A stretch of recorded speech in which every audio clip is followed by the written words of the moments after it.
अब देख लेते हैं हम व्यावसायिक वातावरण के आयाम। ये जितने भी आयाम हैं वो सारे बाहरी वातावरण के क्या हैं, एग्जाम्पल हैं।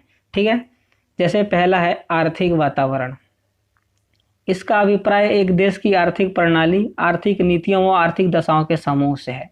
ठीक है, आर्थिक वातावरण क्या है? आर्थिक वातावरण एक देश की आर्थिक प्रणाली, आर्थिक नीति और आर्थिक दशा का समूह है। ठीक है, जैसे कि आर्थिक प्रणाली का मतलब क्या है?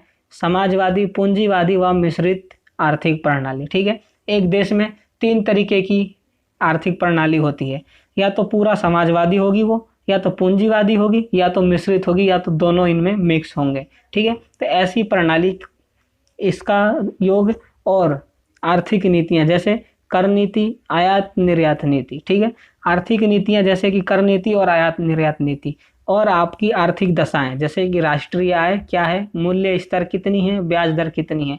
मूल्य स्तर का मतलब यहाँ पर अन्य देशों की अपेक्षा हमारे देश का जो मूल्य है उसका स्तर कैसा है। जैसे कि डॉलर के अनुसार जो हमारा है, हमारे मूल्य की कीमत जो है वो क्या है, कम है, हमारे मूल्य का स्तर कम है। $1 में अभी भी शायद 70 या 75 रुपए होते हैं। तो क्या है कि हमारे मूल्य का स्तर छोटा है, नीचे है डॉलर के हिसाब से। ठीक है, तो इन सारे क्या है, इन सारी दशाओं का क्या है, वो समूह है जो कि आर्थिक वातावरण है। ठीक है, आर्थिक वातावरण में इन तीनों को देखा जाता है। ठीक है, तो अगर इन तीनों से संबंधित कोई भी क्वेश्चन आता है पेपर में तो वो आर्थिक वातावरण में आएगा। ठीक है, अगला है सामाजिक वातावरण। इसका अभिप्राय उस समाज की सभी विशेषताओं से है, विशेषताओं के समूह से है जिसमें संगठन स्थापित है। जैसे कि समाज की परंपराएं कैसी हैं, वहाँ का फैशन कैसा है, वहाँ का रहन सहन कैसा है। ठीक है, ये सारी चीज़ें, मतलब सामाजिक वातावरण में वो सारी विशेषताएं आती हैं जिनमें संगठन स्थापित होता है। जैसे कि परंपराएं, वहाँ का फैशन कैसा है, वहाँ का रहन सहन कैसा है, और उसको उन्हीं के अनुसार उत्पादन करना होता है। ठीक है, पेपर में परंपराएं, व्यक्तियों की फैशन, रहन सहन से संबंधित अगर कोई भी क्वेश्चन आता है तो वो किस में आएगा, वो सामाजिक वातावरण में आएगा। ठीक है, अगला है तकनीकी वातावरण।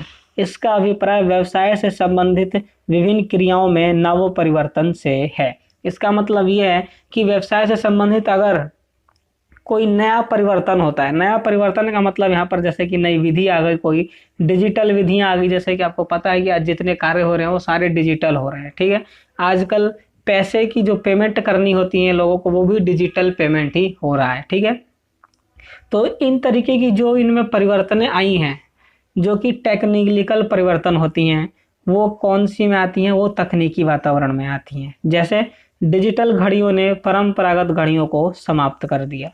ठीक है, जैसे कि फोटोकॉपी के मशीन ने जो पहले कार्बन पेपर आते थे जिनको एक पन्ने के नीचे रख कर लिख कर छापते थे, उनको समाप्त कर दिया। मतलब कि फोटोकॉपी की मशीन आई तो क्या हुआ कि कार्बन का जितना भी व्यवसाय थे वो सारे के सारे बंद हो गए।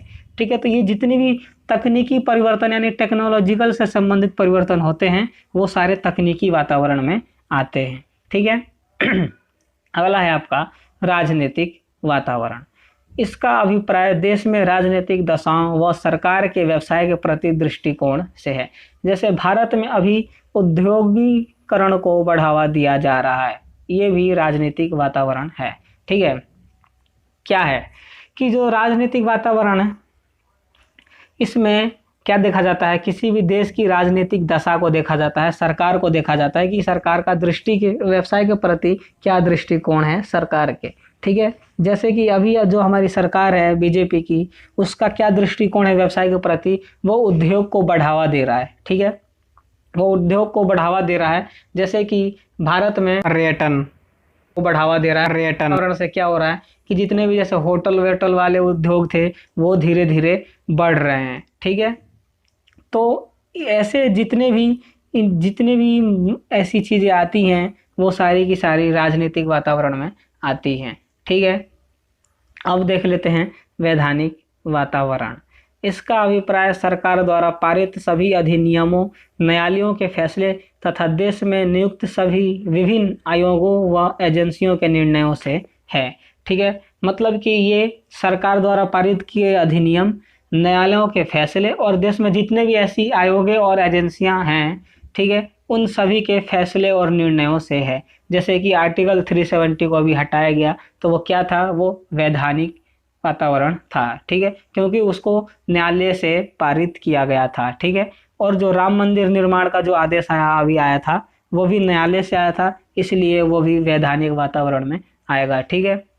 मतलब कि जितने निर्णय न्यायालय से लिए गए हों, ठीक है, या किसी सरकार ने लिया हो, ठीक है, या किसी आयोग ने लिया हो और एजेंसी ने लिया हो जो कि सरकार ने जिनको नियुक्त कर रखा है, तो इन सभी के निर्णयों को हम वैधानिक वातावरण में शामिल करेंगे, ठीक है। तो यहाँ पर हमने व्यावसायिक वातावरण के आयाम पढ़ लिए, ठीक है, जो कि बाहरी वातावरण में समष्टि वातावरण के उदाहरण हैं, ठीक है।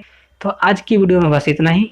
अगर आप हमारे चैनल से जुड़े रहना चाहते हैं तो हमारे चैनल को सब्सक्राइब कर लें, बेल आइकन को प्रेस कर लें, ताकि जब भी मैं वीडियो को अपलोड किया करूं तो उसका नोटिफिकेशन आप तक पहुंच सके। और कमेंट करके बताएं कि क्या प्रॉब्लम आ रही है, जो मैं समझा रहा हूं वो समझ में आ रही है कि नहीं आ रही, ताकि मैं आपको और आगे से अच्छे से समझाने की कोशिश कर सकूं। और अपने दोस्तों के साथ शेयर ज़रूर करें, ताकि वो भी बिजनेस स्टडी को हिंदी में पढ़ सकें, ठीक है। और अंत में एक लाइक ज़रूर करना, वीडियो अच्छी लगी हो, समझ में आई हो